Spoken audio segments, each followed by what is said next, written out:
What's up, party people? Welcome to another star-studded episode of the Star Wars After Show presented by Verizon. Today we are talking all about Rogue One. We're going to talk about Gareth Edwards because he was on the Star Wars show, talk about Star Wars identities. It's going to be a ton of fun. And joining me today, Dana Jennings, associate producer on the Star Wars show, Pete Vilmer, head of fan relations at Lucasfilm, and Dan Kennedy, event coordinator, Lucasfilm. Welcome, guys. Thanks, Andy. Thanks. Hey. Let's talk about Rogue One. Because we had Gareth, another awesome Gareth interview. He is such an awesome dude. Nicest guy I've ever met.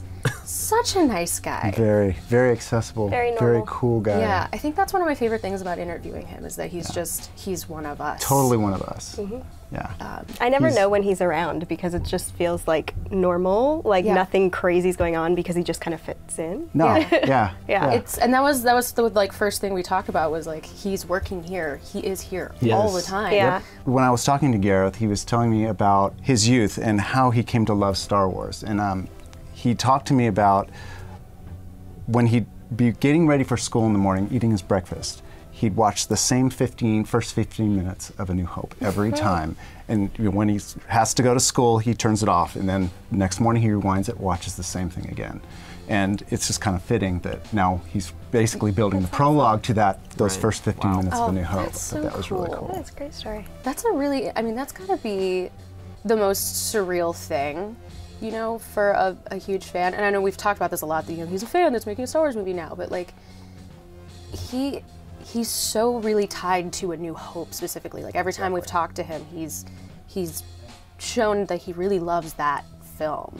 It's gotta be an added bonus. Absolutely. Yeah, I mean, I still remember the first time I met him was at Celebration London, and it was when he dressed up in his Stormtrooper costume to surprise the Art of panel. Yeah, you got to escort him, right? Yes, and I have a photo of him talking, and I'm in the background holding his helmet. And so I got to speak to him for like 15 minutes after that. And the one thing I took away from that is he didn't really have a true understanding of what the actors had to go through wearing those costumes until he was in that costume himself. And he stood there for an hour waiting for that panel to end to ask his question. Because he couldn't sit down, right? He couldn't sit down. Dude, those Stormtrooper kits are no joke. Yeah, I think all directors should have to do that, right? Right? Just to get some appreciation of what everyone's going through on set. Yeah. Yeah, and it was another thing that we were talking about is the downside of him being a fan and making Star Wars.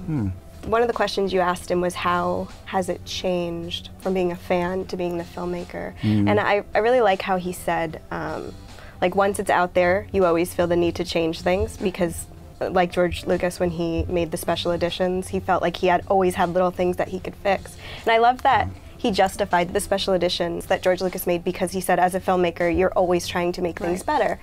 And I like that as any creative. When you look at your work like a week later, a month later, years later, of course there's stuff you want to fix. And I like that he said, you know, people will be like, oh, it was perfect. Why would you change it? Is it really perfect if to the person who made it, it's not perfect? Exactly. It's always up to them. Right. What is the perfect film? So I know that he had said that he'd wished he'd known when he was a kid that he would be asked to direct a Star Wars movie because he'd be working on it for all those years. He would have been working on it. I don't know if that would be better though. I know, you never know You because yes, so much thought would have gone into it. It Yeah. wouldn't have been as light on its feet. Right. Or whatnot. Man, I'm so excited about it though. Everything that I've seen, all of the footage that we've seen is just like, it's so killer. Yeah. His style is so perfect for this. It's going to be really a fresh perspective on Star Wars that we haven't been exposed to before. I'm really looking forward to that. And we announced today that we're doing the Red Carpet live stream again. Yay! Yeah. It's super fun. It's a huge production to put on. Yeah. Oh, It's huge. for sure. It's a lot to coordinate, but it's going to be a huge payout when it's all there. And it's just everything screams Star Wars, and leading up to the movie premiere, it gets you so hyped for it. Yeah, it was a lot of fun last year. Yeah. Hopefully not as cold. It was so freezing. cold. Yeah. I was in the truck and I was freezing.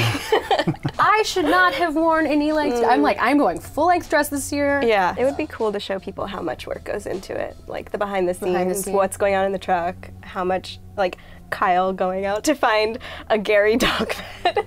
that didn't get used. Oh, Gary didn't show up, Gary did not come. and last year. Oh. we got him We had a bed and we had a box of treats and a toy. a Princess Leia bun little head thing for him. Everything. We were ready. Well, the red carpet for Gary, that's for sure. He deserves nothing less. I mean, Indeed. Gary is a star. Okay, we have to talk about just kind of like the fan lead up, I guess, to Rogue, because people are already buying tickets. Oh yeah. We were being hounded for weeks Oh my about when God. tickets were coming out. That got Yeah. so crazy. How many, like a dime for every question. Yeah, I could have retired. George money right there. And we never hinted that we were going to release it at a specific time, so it was like every week we just kept getting hit with it. So, did you guys get your tickets? I had a friend get me tickets for my local premiere in Petaluma. Yeah. So I'll have to wait till I'm the in weekend. on that one. Yeah. I was at my grandmother's. Her Wi-Fi's not that great. I tried to wait in that queue and it did not work out. Moving on to the Identities exhibit, which we got to Yes. show off a little bit, which sucks because it's in London. None of us have gotten to go. I know. Yeah. I just hold out that it's so well received there that they decide that they want to do like an actual tour Yeah. and they maybe set it up here in the States at some point. Yeah. Yeah. But at least we'll have to wait until next year for that. It's really cool how they break it Said down. BT. It's broken down into what, 10 components, and I can't list all of them, but it's like culture, personality, values, Yeah. genes, species. Oh, I'm almost there. A few other ones, and then that's broken down into like 3 other sections Yeah. in the whole exhibit, which is like origins, influences, and choices. Yeah, it's really well done. Yeah. Cool. Yeah, so it's as much as it is about each character within Star Wars, it's also about finding like out who you are. And you have those cool wristbands as you saw in the video. And, See? Who says Star Wars isn't educational? right, they actually recruited a bunch of scientists from like neuroscience Yeah. and genealogy and all these other things. Sociologists. They've Yeah. had a bunch of people work on this exhibit. So. That's It's no Wow. joke. Yeah. Educational and Star Wars. Does it get any better than that? How has not- this not come to the United States yet? I just- Yeah. You know, I know a guy. We'll have to We'll hook it hassle. up. Those costumes exhibits are so rad. I went Yeah. to the one that was at the EMP. Yeah, I saw that one That's too. right. It was And- really great. And getting to see these costumes and these props like up close and seeing the craftsmanship is pretty phenomenal. It is Yeah. amazing. Yeah. So Identities is pretty much that stuff paired with like old concept art and stuff like that, and then the interactive portion, Yeah. Which is really neat. so cool. I really want to go try it. Yeah. Jamie got to do it. And he's a Wookiee Jedi. He's a Wookiee Jedi, of course. yeah. You guys, what would you be? Our resident alien expert? I've thought about this a lot 'cause there are a few different. Okay, this is what I decided. I'd be a Kaminoan Okay. because they're huge, and I've never been a tall gal in my life. And I would just like, I'm also clumsy, and they're the most graceful, Okay. really tall, and probably a Sith, just because why not? An evil Kaminoan. I kind of dig that. Yeah. Oh, that's not scary. I like that a lot. All right, that's me. Man, that's way better than I was thinking about, Pete. Mine's kind of boring. I didn't do a mashup cool like you. Mine would be like a pre-Jedi Luke Skywalker, you know, kind of naive, awkward, and never know where he is or what he's doing. He's just kind of a little bit absent-minded. Out of everything, that's what you would be. That's me. I think that's me to a A naive T. human. I used to have blonde hair when I was a kid, and so I fit the mold better. Keep it real. Yeah, I like that. You know who you are. Yeah, exactly. Yeah. I would just go for like the craziest, like an Ewok bounty hunter or something. Oh yeah. That would be that. So would, unexpected. Oh my God! Can you He'd walk imagine into just the cantina. an Ewok like dragging one of his bounties behind him, and eating them. maybe we don't know. I don't know. I'd have to figure out if that's the type of Ewok I would be. You can be cute and you can like lure people in because they would never Right. know. Great This- idea. This is good. This could Yes. be. This could be like a good comic series. We'd have like a belt of Ewoks or Wookiee scalps, Yeah. like Boba Fett. yeah. Oh man. This is good, A guys. little good. Ewok with Mandalorian This armor. is good world building here. I'm down with this.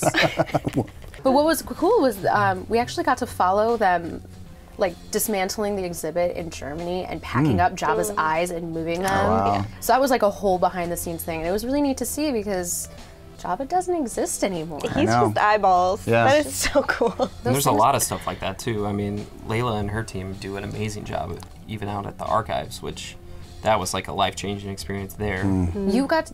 I got to go. I would give No, my right leg Yeah, to go. Where's because our Matt team didn't BB-8, he wanted to go, and so Ah, I tagged along with him and conjoined and got to go. So that was the awesome. only reason I got to go. Well, thanks for coming by, guys, and talking about Rogue Yeah, One. thanks And for having us. Yeah. it's always good to have you all here. fun. It's fun. Coworkers are awesome, guys. And thank you guys all for watching the Star Wars After Show presented by Verizon. We'll be back next week with a brand new episode. But in the meantime, check out the Star Wars Show on youtube.com/Star Wars or starwars.com. Thanks again, and may the Force be with you.